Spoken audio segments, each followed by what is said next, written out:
Hello friends, welcome to SSC coaching centre. दोस्तों, आज के वीडियो में देखेंगे हम गणित के इम्पोर्टेंट प्रश्न जो बार बार परीक्षाओं में आते हैं। संख्याएं चेंज हो जाती हैं, तरीका वही रहता है, चैप्टर वही रहता है, उसी चैप्टर से क्वेश्चन आएंगे लेकिन संख्याएं बदल के दे देगा। तो उस चैप्टर को सीखना होगा, आपको तरीका उसका सीखना होगा, इसीलिए मैं सभी चैप्टर से क्वेश्चन लेकर के आता हूं। तो यहां पर स्टार्ट करते हैं। पहला क्वेश्चन क्या कह रहा है कि 7:9 में क्या जोड़ा जाए कि 13:14 हो जाए। क्या जोड़ा जाए?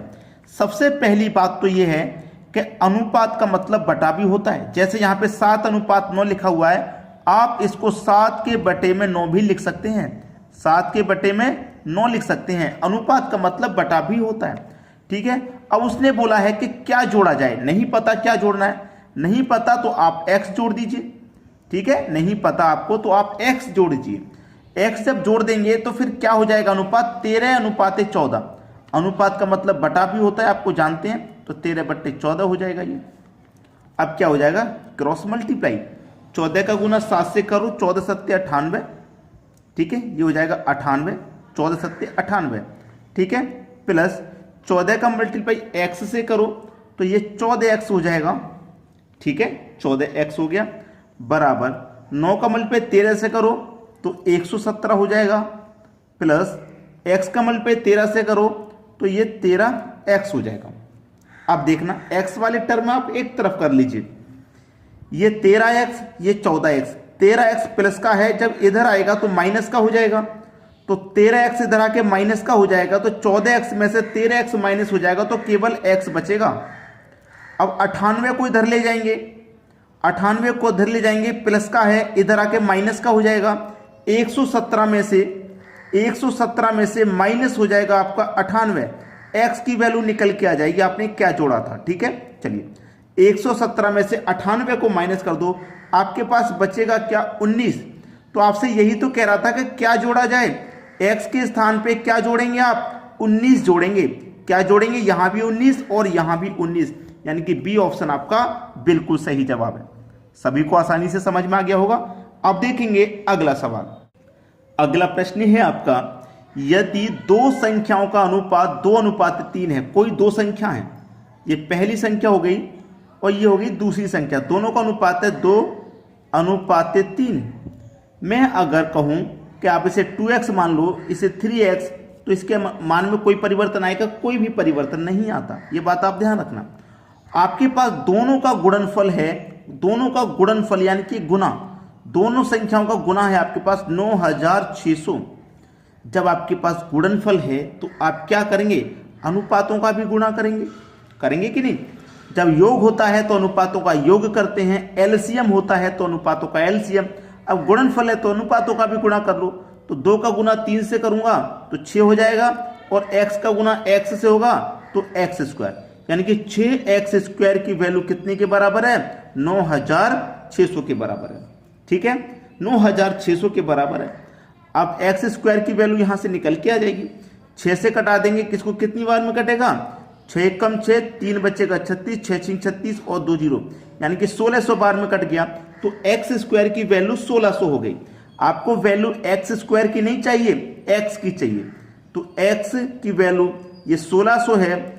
x आपका इधर से हटेगा, बड़ा यहां से हटेगा, तो इधर आके इसके ऊपर स्क्वायर रूट लग जाएगा, ठीक है। अब चलिए 1600 का स्क्वायर रूट कितना होता है भाई? 40 होता है, यानी कि x का मान आपको पता चल गया 40 है, x का मालूम हो गया मान 40। पूछा क्या है? उनका योग ज्ञात करने के लिए पूछा है। अब x का मान 40 है, x का मान 40 है, 40 का मल्टीप्लाई 2 से कर दूंगा तो 80। x का मान 40 है, 40 का मल्टीप्लाई 3 से कर दूंगा तो 120। दोनों का योग पूछ रहा है तो दोनों को जोड़ दो, 80 और 120 दोनों को जोड़ेंगे कितना हो जाएगा? 200 हो जाएगा, यानी कि बी ऑप्शन आपका बिल्कुल सही जवाब। अब देखेंगे अगला क्वेश्चन। अगला प्रश्न है, 3 संख्याएं 3, 4, 5 के अनुपात में हैं, इनका HCF 7 है, तो संख्याएं ज्ञात करें। 3 संख्या हैं, ये पहली संख्या हो गई, ये दूसरी संख्या हो गई, और ये हो गई भाई तीसरी संख्या। तीनों का अनुपात है 3, 4 और 5, ये तीनों संख्याओं का भाई अनुपात है आपके पास, ठीक है। HCF दे रखा है 7, आपके पास HCF है 7, तो मैंने आपको क्या बताया है क्या अगर योग होता है तो हम अनुपातों का योग कर लेते हैं, एलसीएम होता है तो अनुपातों का एलसीएम। पिछले क्वेश्चन में गुणनफल था तो अनुपातों का भी गुना किया। अब यहाँ पे एचसीएफ है तो भाई अनुपात का भी एचसीएफ निकाल लो। तो 3, 4, 5 का एचसीएफ क्या हो जाएगा? 1 हो जाएगा। 1 हो जाएगा यानी कि 1 की वैल्यू 7 के बराबर। 1 की वैल्यू 7 के बराबर, तो 3 की वैल्यू कितनी?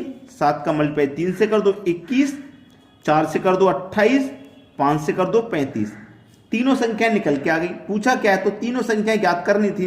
तीनों संख्या पता चल गई भाई, 21, 28 और 35 हैं। यही है आपका आंसर। उसने संख्याएं पूछी हैं तीनों, और तीनों ही संख्या हमने निकाल के बता दी, तो आपको आंसर मिल गया। चलिए अब देखेंगे अगला क्वेश्चन। अगला क्वेश्चन है, ए की आय बी से 20% अधिक है। ए और बी दो व्यक्ति हैं। ए की आय बी से 20% अधिक है। बी कितना कमाएगा? 100। तो ए कितना कमाएगा? 120 कमाएगा, क्योंकि 20% ज्यादा कमा रहा है। दोनों मिलकर 12,100 रुपए कमाते हैं। तो दोनों के आय के बीच का अंतर कितना है? दोनों मिलकर कितना कमा रहे हैं? 12,100। ठीक है, दोनों मिलकर के कमा रहे हैं 12,100। दोनों मिल जाएंगे तो कमाएंगे। अब यहां पे देखिए, इनको अगर मैं काट लूंगा तो देखिए 0 से 0 कटेगा, 2 से कटेगा 6 बार में, 2 से कटेगा 5 बार में। तो इनका ये क्या रेशियो निकल के आगे कटने के बाद? अब ये दोनों का योग है, दोनों की आय का योग है, दोनों मिलकर कमा रहे हैं इतना। जब दोनों का योग है तो आप अनुपात का भी योग कर लो। तो 6 और 5 कितना? 11। तो इस योग में अनुपात के योग से डिवाइड कर दो। 11 से कटाऊंगा, कितनी बार में कटेगा? 11 बार में ही कटेगा, और 2 जीरो यानी कि 1100 आ गया। आपसे पूछा कि दोनों के आय के बीच का अंतर, दोनों के आय के बीच का अंतर पूछ रहा है, वो कितना है? तो देखिए दोनों के बीच का अंतर कितना है? अनुपात में 1 ही तो अंतर है। तो 1 बराबर कितने के हो गया भैया? 1100 के हो गया। आपका आंसर आ गया कितना? 1100। यानी कि बी ऑप्शन बिल्कुल सही जवाब। अब देखेंगे अगला प्रश्न। अगला क्वेश्चन है, महिला तथा पुरुष के संख्या का अनुपात 2:3 है। महिला पहले कहा गया है तो पहले महिला आ जाएगी, यानी कि वुमन। बाद में पुरुष कहा गया तो बाद में मैन आ जाएगा। ठीक है, दोनों का अनुपात है 2:3। ठीक है, महिला 10% तथा पुरुष 30% बढ़ा दिया जाए। ठीक है, देखिए महिला कितना था? 2 था। महिला को कितना बढ़ा रहे हैं? 10% बढ़ा रहे हैं। तो 10% बढ़ा रहे हैं, बढ़ाती हैं तो 100 में जोड़ के लिखते हैं ना, तो 100 में 10 जोड़ के लिखूंगा, यानी कि 110। ठीक है, बराबर। और पुरुष कितना बढ़ा रहे हैं? 30%। पुरुष है कितना? 3 पुरुष है।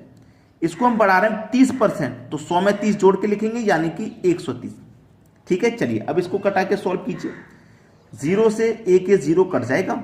ठीक है, कट गया। अब 11 का मल्टीप्लाई 2 से करूंगा तो ये 22 हो जाएगा। 3 का मल्टीप्लाई 13 से करूंगा तो 39 हो जाएगा। तो क्या निकल के आया? 22:39, 39। 22:39, यानी कि सी ऑप्शन बिल्कुल सही है। अब देखेंगे अगला सवाल।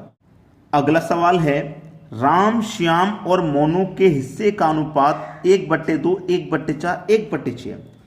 राम, श्याम और मोनू का 1/2, 1/4 और 1/6 है। ठीक है, ये आपको अनुपात दे रखा है इनका। पूछा है कि राम का हिस्सा 1200 है, तो कुल राशि ज्ञात करें, टोटल राशि पता करनी है। पहली बात तो ये कि अनुपात कभी भी बटे में नहीं होता। अगर बटे में दिया गया है तो पहले उसको सही कर लो। कैसे सही करते हैं कि नीचे वाली संख्याओं का एलसीएम ले लो। तो 2, 4, 6 का एलसीएम कितना आ जाएगा? 12। 2 से 12 को कटाओ, 6 बार में कटेगा। 6 का मल्टीप्लाई 1 से करो तो 6। 4 से 12 को कटाओ, 3 बार में कटेगा। 3 का मल्टीप्लाई 1 से करेंगे तो 3।